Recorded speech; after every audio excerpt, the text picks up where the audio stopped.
Hello students, I am Hiren sir. I am going to teach you class 8 science chapter 2 microorganisms, plants and co.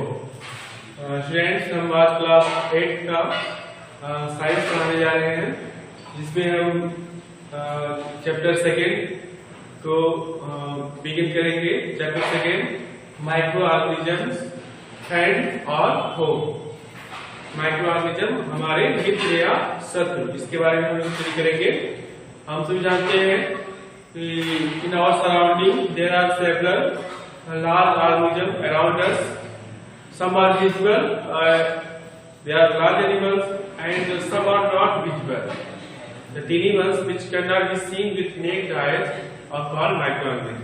तो हम अपने चारों तरफ देखते हैं कुछ ऐसे जीव हैं जो हम अपनी आंखों से देख सकते हैं, वो हमारे लिए विजिबल होते हैं, जैसे cat, dog, buffalo, flies, mosquito, ये सब विजिबल होते हैं हमारे लिए। लेकिन कुछ ऐसे सूक्ष्म जीव हैं या ऑर्गेनिज्म हैं जिन्हें हम अपनी आंखों से देख नहीं सकते हैं। तो बिना पावरफुल माइक्रोस्कोप की सहायता से हम उन्हें देख नहीं सकते हैं। तो ऐसे टीनी वर्म्स को हम क्या कहते हैं? हम माइक्रोऑर्गेनिज्म कहते हैं। The organism which can not be seen with naked eyes and only can be seen under a powerful microscope, they are called microorganism. जैसे हम लोग अगर ब्रेड को रख देते हैं, रोटी को रख देते हैं साथ को, और खुले में ऐसा रख देते हैं, आप लोग सुबह देखते होंगे उसके सफेद सफेद फफूंद पड़ जाते हैं, फंगी पड़ जाती है। तो अगर उसको माइक्रोस्कोप से देखा जाए तो ये ब्लैक टाइप का स्ट्रक्चर पाया जाता है, क्योंकि उसमें क्या रहते हैं? फंगस रहते हैं। तो वो सब माइक्रोऑर्गेनिज्म है। तो इन सब चीजों का मतलब ऐसे सूक्ष्म जीव जिन्हें हम अपनी नेक्ड आई से नहीं देख सकते हैं, वे क्या कहलाते हैं? वे माइक्रोऑर्गेनिज्म कहलाते हैं। तो माइक्रोऑर्गेनिज्म जो होते हैं वो हमारे लिए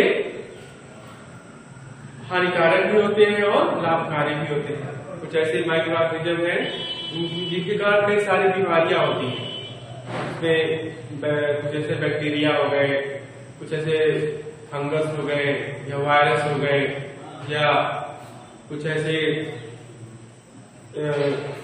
जो वायरस है या फंगस है जो हमारे लिए हानिकारक होते हैं। और हमारे लिए ये जो माइक्रोऑर्गेनिज्म है इसी वे में लाभदायक भी होते हैं। जैसे हमारे दूध में दूध जो होता है उसमें शुगर प्रेजेंट होता है। तो जो दही होता है, दही में लैक्टोबैसिलस नामक एक बैक्टीरिया पाया जाता है। तो अगर हम उस दही को दूध में ऐड करते हैं तो वो जो लैक्टोबैसिलस बैक्टीरियम होता है वो क्या करता है? वो जो शुगर प्रेजेंट होता है दूध में, उसको लैक्टिक एसिड में बदल देता है। लैक्टिक एसिड में बदल देता है और दूध क्या होता है? दही बन जाता है। तो इस प्रक्रिया को कौन संपन्न करता है? इस प्रक्रिया को माइक्रोऑर्गेनिज्म संपन्न करता है, लैक्टोबैसिलस। लेकिन ये यूजफुल है, वो लाभदायक है, हमें हानि नहीं पहुंचाता है। बल्कि दही हमारे लिए क्योंकि एसिडिक होती है तो वो अधिक पाचनकारी होती है। हमारे भोजन को अगर भोजन लेने के बाद दही का सेवन कर रहे हैं तो हमारा जो भोजन है वो सुचारू रूप से पच जाता है। तो इस तरह जो बैक्टीरिया है, फंगी है, ये सब हमारे लिए लाभदायक भी होते हैं और हानिकारक होते हैं। तो माइक्रोऑर्गेनिज्म्स का दो रोल होता है हमारी लाइफ में, as a friend and as a foe. एक मित्र की तरह है और दूसरा शत्रु की तरह है। तो हम लोग सबसे पहले माइक्रोऑर्गेनिज्म का डेफिनेशन राइट करेंगे। Microorganism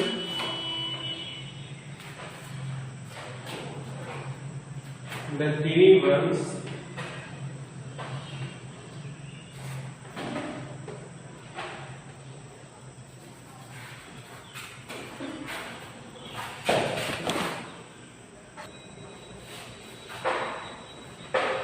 then the living organism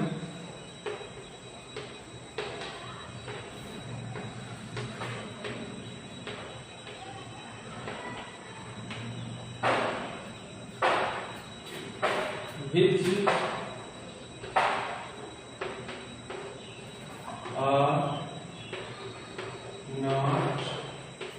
are not visible to us but only can be seen through a microscope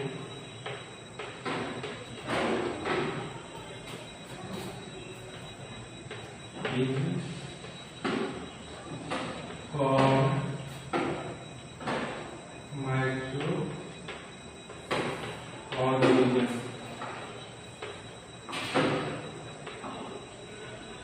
Example: fungi,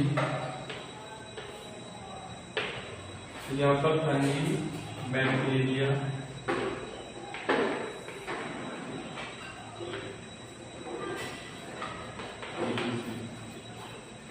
so the living organisms which are not visible to us but only can be seen through a microscope is called microorganism. तो ऐसे living organisms जो visible नहीं होते हमारे लिए, वो हमें अपने नेक्ड आई से नहीं देख सकते हैं, बल्कि वो केवल किसके साथ देखे जा सकते हैं? माइक्रोस्कोप से की सहायता से, सूक्ष्मदर्शी की सहायता से देखे जा सकते हैं। तो उनको हम क्या कहते हैं? उनको हम कहते हैं माइक्रोस्कोप या माइक्रोब भी कहते हैं, या आप क्या कहते हैं? माइक्रोब भी कहते हैं, माइक्रोब। आप लोग देखा होगा रेनी सीजन में अगर रोटी को, बासी रोटी को अगर मोस्ट ब्रेड है, बासी रोटी है,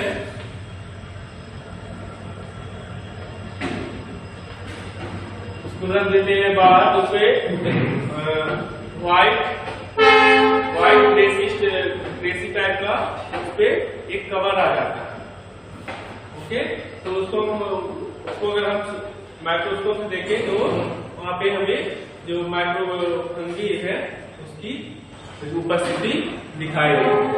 तो सबसे पहले किसने देखा था? सबसे पहले जो माइक्रो ऑर्गेनिज्म है उनको एक वैज्ञानिक थे जो कि डच वैज्ञानिक थे, हॉलैंड के वैज्ञानिक थे, जिनका नाम था एंटोनी वैन लीवेनहॉक। क्या नाम था? एंटोनी वैन लीवेनहॉक उनका नाम था। उन्होंने सबसे पहले उसको देखा था। किसने देखा था? एंटोनी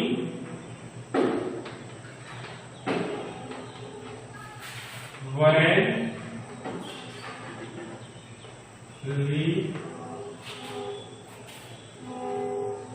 लीवेनहॉक। तो एंटोनी वैन जो लीवेनहॉक थे, उन्होंने सबसे पहले, वो साइंटिस्ट थे, सबसे पहले माइक्रो ऑर्गेनिज्म को क्या किया था? फाइंड किया था माइक्रोस्कोप के द्वारा। तो आप कह सकते हैं, उससे पूछा जाता है who is the father of microbiology? Who is the father of microbiology? Microbiology के या पिता कौन थे? तो उनमें हम क्या करेंगे? एंटोनी वैन लीवेनहॉक, जो कि डच साइंटिस्ट थे। कौन साइंटिस्ट थे? वो डच साइंटिस्ट। वो कौन साइंटिस्ट थे? डच साइंटिस्ट थे।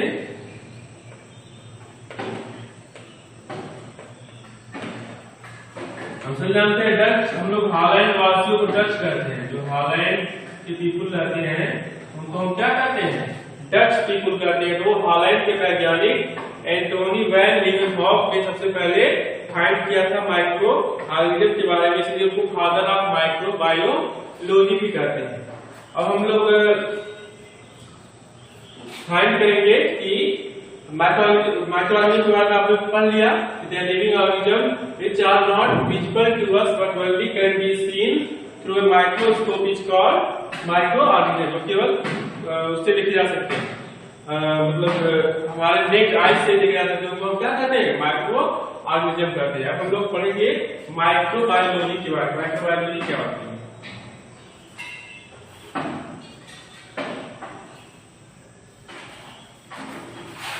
यहाँ तो राइट कर दिया है।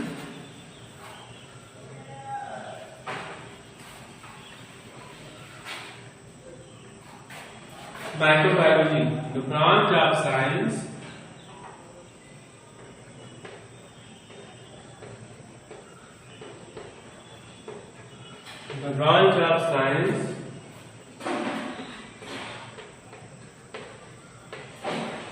which deals with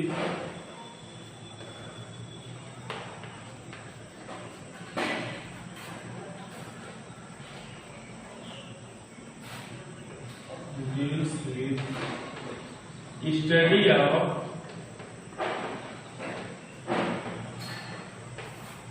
microorganisms.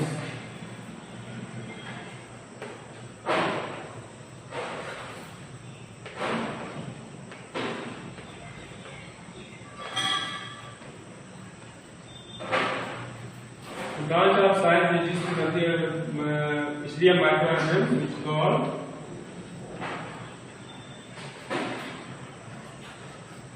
Microbiology.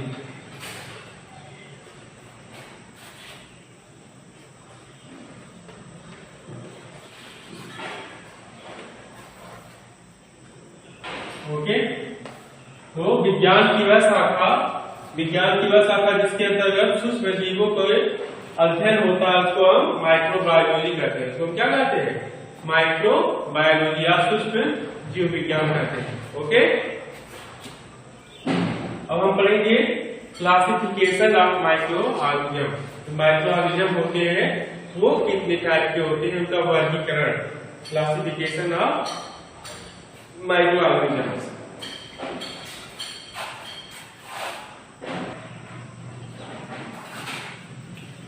Students, अब हम स्टडी करेंगे क्लासिफिकेशन ऑफ माइक्रो ऑर्गेनिज्म। जो माइक्रो ऑर्गेनिज्म होते हैं उनका वर्गीकरण कैसे किया जाता है और किन किन कैटेगरीज में उनका वर्गीकरण होता है। तो वर्गीकरण भी जरूरी है, क्योंकि तभी हम उनके स्वभाव का अलग अलग अध्ययन कर पाएंगे और उनको क्लासिफाई कर पाएंगे। तो जो माइक्रो ऑर्गेनिज्म होते हैं मुख्यतः 4 टाइप्स के होते हैं। पहला क्या है, पहला होता है बैक्टीरिया। पहला क्या होता है, बैक्टीरिया।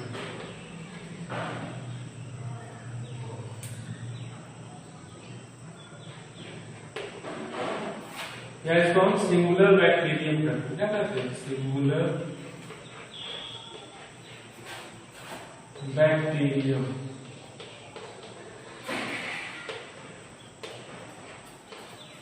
दूसरा एल्गी, इसको हम सिंगुलर एल्गा करते हैं। क्या करते हैं, सिंगुलर एल्गा। तीसरा है फंगस। क्या है, फंगस। इसको हम सिंगुलर फंगस कहते हैं। फंगी, इसको सिंगुलर फंगस कहते हैं। और चौथा है आपका प्रोटोजोआ।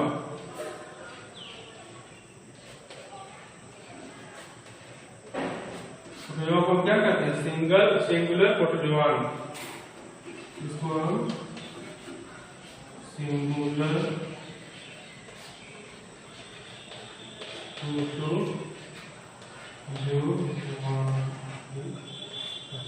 ओके।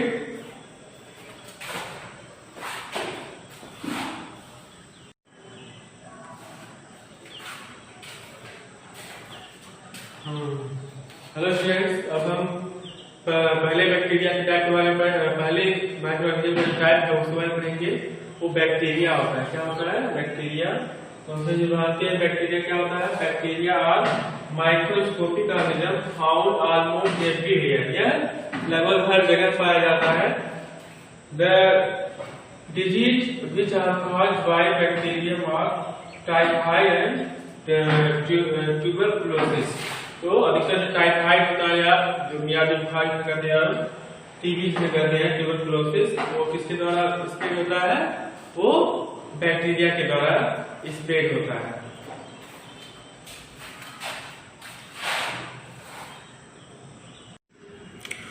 स्टूडेंट्स, अब लोग बैक्टीरिया का जो डेफिनेशन है वो बुक से भी थोड़ा स्टडी कर लें। तो बैक्टीरिया माइक्रोस्कोपिक लिविंग ऑर्गेनिज्म, ये बैक्टीरिया माइक्रोस्कोपिक लिविंग ऑर्गेनिज्म होते हैं, या बैक्टीरिया को हम जीवाणु भी कहते हैं। बैक्टीरिया को क्या कहते हैं? जीवाणु कहते हैं। और इनका साइज बहुत छोटा होता है। इनका साइज 0.2 से 0.5 माइक्रोन का होता है। और हम अगर पेन का एक डाट जहाँ पे रखते हैं, उतनी सी जगह में लगभग 2.5 लाख बैक्टीरिया आ सकते हैं। मतलब इनका उसका साइज छोटा होता है। तो the disease which are caused by bacteria typhoid and tuberculosis, इनके वाला जो डिजीज का होता है वो क्या होता है? टाइफाइड होता है और ट्यूबरकुलोसिस या टीबी होता है। और हम लोग इनके आकार को देखेंगे। यहाँ पे बैक्टीरिया का जो आकार है उसको देखेंगे। तो देखिए ये बैक्टीरिया का आकार देखिए किस टाइप का दिया हुआ है। ये सिलेंड्रिकल आकार है इनका। और इस प्रकार जो बैक्टीरिया होता है उनका साइज होता है, छोटे से स्पेस में ये रहते हैं। तो बैक्टीरिया के टाइप कितने होते हैं? बैक्टीरिया 2 टाइप से होते हैं। आप लोग फिगर बैक्टीरिया का जो दिया गया है उसको बना लीजिएगा। आप लोग को फाइल वर्क में भी दिया जाएगा कि जो माइक्रो ऑर्गेनिज्म होते हैं उनके काइंड्स के बारे में, जो चारों काइंड के माइक्रो ऑर्गेनिज्म उनका 2 फिगर बनाने के लिए दिया जाएगा। इस फिगर को आप लोग ध्यान से देखिएगा। ये बैक्टीरिया का फिगर है, सिलेंड्रिकल टाइप का है, इसको आप लोग जरूर बना लीजिएगा। तो टाइप्स ऑफ बैक्टीरिया, बैक्टीरिया कितने टाइप के होते हैं? बैक्टीरिया 2 टाइप के होते हैं। Aerobic bacteria. तो एरोबिक बैक्टीरिया क्या होते हैं? The bacteria which need oxygen, मतलब ऐसे बैक्टीरिया जिनको ऑक्सीजन की जरूरत होती है for their growth are called aerobic bacteria. उनको हम एरोबिक बैक्टीरिया कहते हैं। उनको हम क्या कहते हैं? Aerobic bacteria. मतलब ऐसे बैक्टीरिया जिनको रहने के लिए ऑक्सीजन की जरूरत, जीवित रहने के लिए ऑक्सीजन की जरूरत होती है। और लेकिन दूसरे टाइप की बैक्टीरिया होते हैं उनको ऑक्सीजन की जरूरत नहीं होती है, वो एनएरोबिक बैक्टीरिया कहलाते हैं, which grow without oxygen are called anaerobic bacteria. उनको हम क्या कहते हैं? एनारोबिक बैक्टीरिया कहते हैं। अब हम सेकेंड टाइप पढ़ेंगे। सेकेंड टाइप क्या है? एल्गी। एल्गी क्या होता है? एल्गी को हम शैवाल भी कहते हैं। क्या कहते हैं? शैवाल, या हम लोग आम भाषा में काई कह सकते हैं। आप लोग देखते होंगे बरसात का सीजन इस समय चल रहा है, तो आप लोग देखते होंगे दीवारों पर या हमारे हैंडपाइप के आसपास जहाँ भी नमी होती है वहाँ पे हरे हरे स्ट्रक्चर उगाते हैं ना, उन्हीं को हम क्या कहते हैं? एल्गी कहते हैं। क्या कहते हैं? एल्गी कहते हैं। और इनमें फोटोसिंथेसिस की जो प्रक्रिया है वो पाई जाती है एल्गी में, इनको हम शैवाल भी कहते हैं। और एल्गी जो की बिना रूट्स और लीव्स के रहते हैं, इनमें ब्रांचेस नहीं पाए जाते हैं। ओके, इनमें पत्तियां नहीं पाई जाती हैं और ना इनमें ब्रांचेस पाए जाते हैं। Some algae are unicellular and microscopic. कुछ एल्गी क्या होते हैं? यूनिसेलुलर होते हैं, एक कोशिकीय होते हैं, माइक्रोस्कोपिक होते हैं। वाइल अदर्स आर मल्टीसेलुलर, दूसरे क्या होते हैं? बहुकोशिकीय होते हैं। Some algae are few metre long, और कुछ एल्गी क्या होते हैं? कई मीटर लंबे भी होते हैं। मतलब कई वैरायटीज इनकी पाई जाती है। Also they do not have stem, देखिए इनके पास स्टेम नहीं होता, तना नहीं होता है, रूट्स जड़ें नहीं होती हैं, एंड लीव्स और पत्तियां भी नहीं होती है। बट दे कंटेन क्लोरोफिल, लेकिन इनके अंदर क्लोरोफिल पाया जाता है या पर्णहरित पाया जाता है। क्लोरोफिल एक पिगमेंट होता है जिसके कारण जो ग्रीन प्लांट्स होते हैं वे हरे होते हैं, तो वही क्लोरोफिल के कारण ही ये हरा दिखता है। They can make their own food through the process of photosynthesis, मतलब वो फोटोसिंथेसिस क्रिया द्वारा अपना भोजन एल्गी स्वयं बना सकता है। For example chlamydomonas and spirogyra are algae. देखिए आपने फिगर दिया है, आप लोग अपनी बुक से भी देख लीजिएगा। ये क्या है, ये कैल्माइडोमोनास है और ये स्पायरगोरिया है। ये सब क्या है, ये सब एल्गी के एग्जाम्पल है, सब शैवाल के क्या है एग्जाम्पल है। आप लोग फिगर जरूर बना लीजिएगा। अब देखिए दूसरा है फंगी। फंगी या जिसे हम फफूद भी कहते हैं। ये क्या होते हैं फफूद? Fungi are organism that do not have chlorophyll. Fungi ऐसे ऑर्गेनिज्म होते हैं जिनके पास क्लोरोफिल नहीं पाया जाता है। So they do not prepare food, इसलिए वो अपना भोजन स्वयं नहीं बनाते हैं। They generally grow in dark warm and moist condition. वे कहाँ पे उगते हैं? वो जहाँ अंधेरा होता है, थोड़ी सी गर्मी होती है, और मॉइस्ट कंडीशन जहाँ पे नमी होती है, जहाँ पे क्या होती है थोड़ी नमी पाई जाती है, वह ऐसी जगहों पे उगते हैं। Most of fungi are saprophyte, और अधिकतर जो फंगी होते हैं वो सैप्रोफाइट होते हैं। हम लोगों ने 7th में आप लोगों ने पढ़ा होगा सैप्रोफाइट्स क्या होते हैं। सैप्रोफाइट मतलब मृत जीवी, ऐसे ऑर्गेनिज्म जो चूंकि डेड और प्लांट्स पे निर्भर रहते हैं, डेड और प्लांट से अपना न्यूट्रिएंट टेक करते हैं, उनको हम सैप्रोफाइट कहते हैं या उसको मृत जीवी कहते हैं। जैसे आप लोगों ने देखा होगा फफूद, नहीं आप लोगों ने देखा होगा फफूद भी देखा होगा, और आप लोग खाते हैं मशरूम खाते हैं ना, मशरूम को देखा होगा आप लोग, व्हाइट रहता है, मशरूम व्हाइट होता है ना। तो मशरूम में क्या नहीं पाया जाता, मशरूम हरा नहीं होता है, वो व्हाइट कलर का होता है, तो वह अपना भोजन स्वयं नहीं बना सकता। तो वह जो डेड प्लांट्स होते हैं उनके ऊपर उगता है वो जो मशरूम होता है। तो आप लोग देखा होगा अगर कहीं पे आप घर के आसपास कहीं पुराना जो एग्रीकल्चर वेस्ट होते हैं या जो सीरियल्स के वेस्ट होते हैं, तो उनके आसपास देखिए उगाता है फंगी या मशरूम उगाते हैं। तो वो सैप्रोफाइट होते हैं, वो जो मृत चीजें हैं उनसे अपना भोजन टेक करते हैं। I they feed on dead things, some other are parasite, और इनमें से कुछ पैरासाइट भी होते हैं, मतलब दूसरे पर निर्भर रहने वाले। I they live on other living organism, some fungi are unicellular, कुछ एक कोशिकीय होते हैं, while some other are multicellular। तो कुछ जो कुछ ऐसे एल्गी हैं जो सिंगुलर होते, यूनिसेलुलर होते हैं मतलब एक कोशिकीय होते हैं, कुछ मल्टीसेलुलर मतलब बहुकोशिकीय होते हैं। For example yeast mould, penicillium, aspergillus and mushroom are fungi. तो आप देखिए ये माउल्ड है, या आप लोगों ने मशरूम देखा होगा ना, तो वहाँ पे ये मशरूम है। ये देखिए किस तरह का स्ट्रक्चर आप लोग सभी लोग देखते ही होंगे किस प्रकार का होता है मशरूम। और दूसरा है पेनिसिलियम, और तीसरा है एस्पेरेगिलस। ये सब किसके एग्जाम्पल हैं? ये सब एग्जाम्पल है फंगी के। इसके एग्जाम्पल हैं फंगी के, या इसको हम फफूद भी कहते हैं। Okay.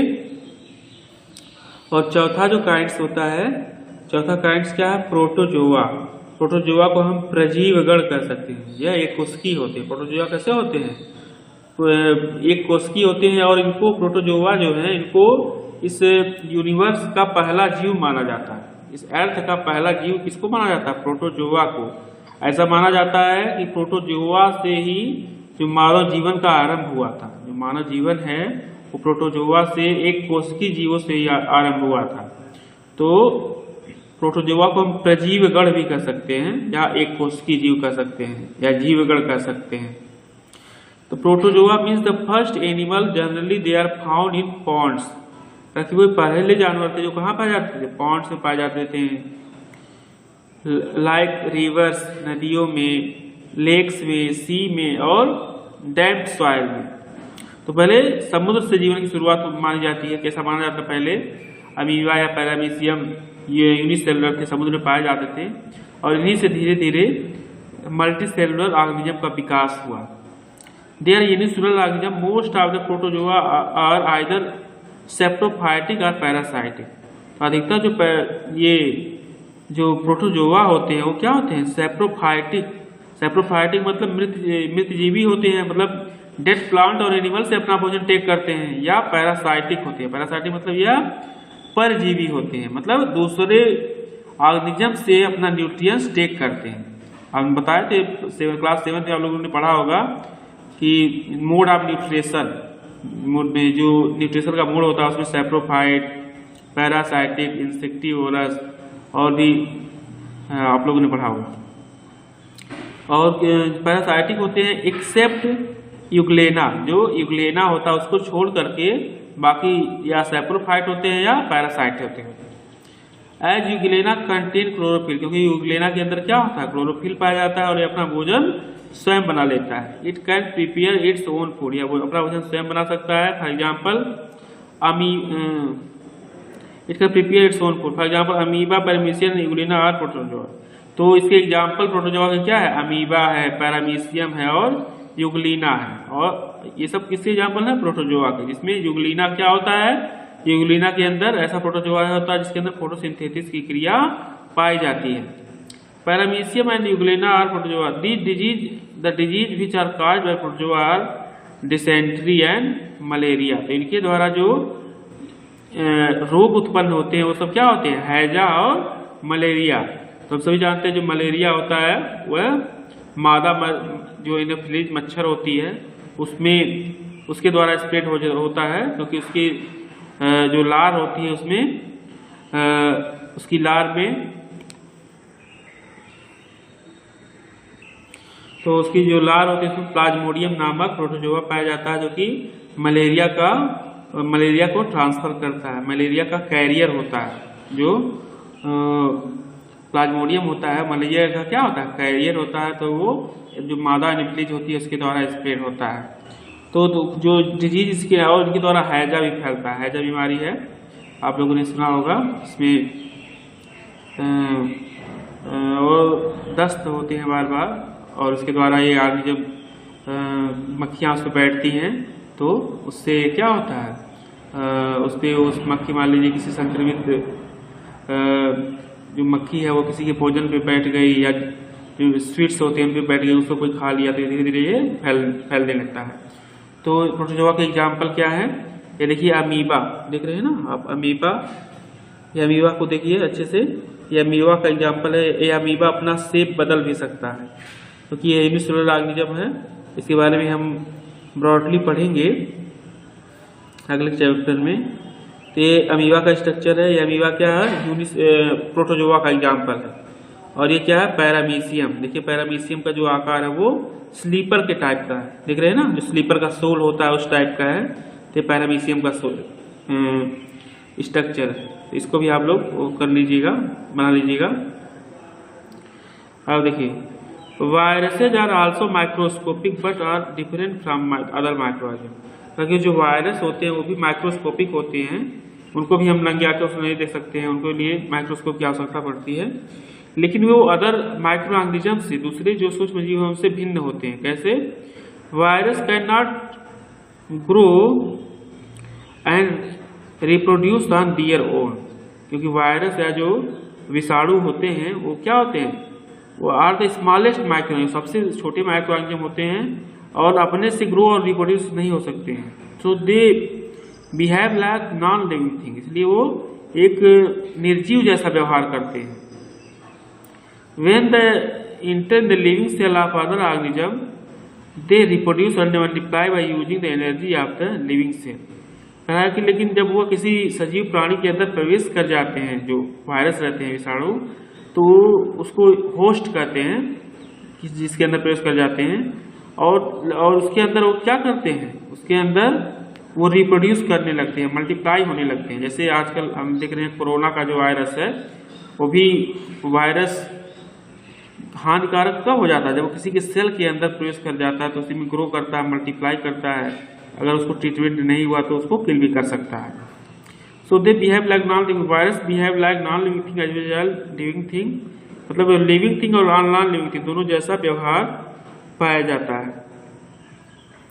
So they are said to be connecting link between living thing and non living thing. तो वो एक जो सजीव और निर्जीव के बीच की कड़ी माना जाता है। जो वायरस होते हैं सजीव और निर्जीव के बीच की क्या माने जाते हैं, कड़ी माने जाते हैं, चैन माने जाते हैं। तो इसमें जो वायरस है उनमें जो इन्फ्लुएंजा वायरस है, पोलियो वायरस है, और सम एग्जाम्पल ऑफ वायरस। आजकल देखिए कोरोना वायरस भी आ गया है, तो ये सब किसके एग्जाम्पल है? ये सब एग्जाम्पल है वायरस के। The disease which are caused by virus are cold, flu, polio, chicken pox, और इसमें कोरोना को भी जोड़ लीजिए, ठीक है। इसमें जो बीमारियां फैलती हैं वो सब क्या होती हैं? वो सब सर्दी हो गई, ठीक है, फ्लू हो गया, और पोलियो हो गया, या चिकन पॉक्स हो गया। ये सारी बीमारियां इससे फैलती हैं। और देखिए where microorganism live, microorganism कहाँ रहते हैं? Microorganism may be unicellular, singular cell या मल्टी सेलुलर। माइक्रो ऑर्गेनिज्म या सिंगुलर सेल होते हैं, एक कोशिकीय होते हैं, या मल्टी सेलुलर बहुकोशिकीय होते हैं। For example bacteria, some algae and protozoa are single cell microorganism. जैसे बैक्टीरिया हो गया, एल्गी हो गया, प्रोटोजोआ हुआ, ये सब सिंगल सेल माइक्रो ऑर्गेनिज्म या एक कोशिकीय सूक्ष्म जीव होते हैं। Whereas most of the algae and fungi are multicellular microorganism. जबकि दूसरे जो अधिकतर एल्गी और फंगी होते हैं वो क्या होते हैं? मल्टी सेलुलर होते हैं। Microorganism are found everywhere, some microorganism are live alone, हालांकि वे हर जगह पाए जाते हैं, और कुछ माइक्रोऑर्गेनिज्म अकेले भी रहते हैं with some other living groups, दूसरे लिविंग ग्रुप्स के साथ। They are found in air, soil, water, in dead and decaying organism and even inside human body. कह कि यह हवा में, मिट्टी में, पानी में, और जो मृत जीव है उनके अंदर, और यहाँ तक कि वो ह्यूमन बॉडी के अंदर भी पाए जाते हैं। सम माइक्रोऑर्गेनिज्म एग्जिस्ट फ्रीली, और कुछ मुक्त रूप से घूमते रहते हैं। They can live in every kind of environment, और कुछ ऐसे जो माइक्रोऑर्गेनिज्म होते हैं जो किसी भी वातावरण में रह सकते हैं। For example they can live in hot water spring, जो गर्म पानी का स्रोत है उसमें भी रह सकते हैं। पोलर रीजन, जो ध्रुवी एरिया जो बहुत ही ठंडे होते हैं, माइनस में जहाँ टेम्परेचर होता है वहाँ भी रह सकते हैं। इन सैलाइन वाटर, वो खारे पानी में भी रह सकते हैं, समुद्र का पानी सैलाइन होता है ना, वहाँ भी रह सकते हैं। डेजर्ट, रेगिस्तानों में भी, मार्सी लैंड जहाँ पे दलदली क्षेत्र है वहाँ भी रह सकते हैं, जहाँ पानी हमेशा भरा रहता है। They are able to survive in extreme environmental condition due to hard outer covering called cyst। वो सर्वाइव क्यों करते हैं? क्योंकि जो माइक्रो ऑर्गेनिज्म होते हैं वो अपने चारों तरफ एक आवरण बना लेते हैं, चारों तरफ एक कठोर आवरण बना लेते हैं जिसको किस्ट कहते हैं। और जब फेवरेबल कंडीशन आता है तब वो किस्ट को तोड़ करके पुनः क्या होते हैं? डेवलप होते हैं। ओके स्टूडेंट्स, अब हम बाकी पार्ट है उसको नेक्स्ट वीडियो में बनाएंगे।